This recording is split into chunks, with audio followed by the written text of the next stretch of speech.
ایک لڑکی اپنے والد کے ساتھ بک شاپ میں کتابیں فروخت کر رہی تھی کہ اپنے دوست لڑکے کو اپنی طرف آتے ہوئے دیکھا۔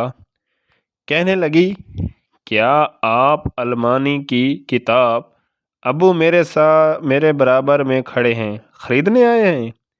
لڑکے نے جواب دیا، نہیں، میں تو ماس ہرنانیر کی کتاب کب ملوگی خریدنے آیا ہوں۔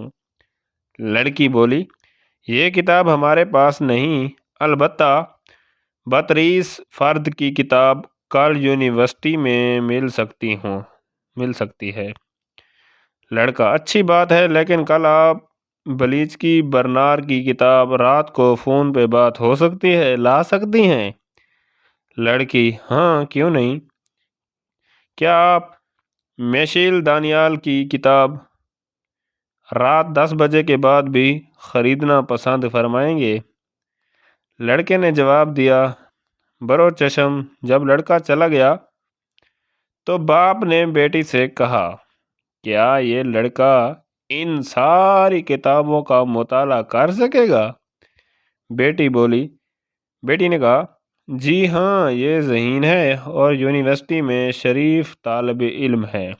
والد بولا، اچھی بات ہے بیٹی، لیکن میرے پاس تم دونوں کے لیے 2 بہترین کتابیں ہیں۔ یہ کتابیں تم دونوں ضرور پڑھنا۔ ایک ہولندی فرانک مارتیز کی کتاب میں بے وقوف نہیں ہوں، سب کچھ سمجھ گیا ہوں ہے، اور دوسری روسی ماریس ہنری کی کتاب کل اپنے چچا زاد کے ساتھ منگنی کے لیے تیار رہو ہے۔ اگر آپ کو یہ کہانی اچھی لگے تو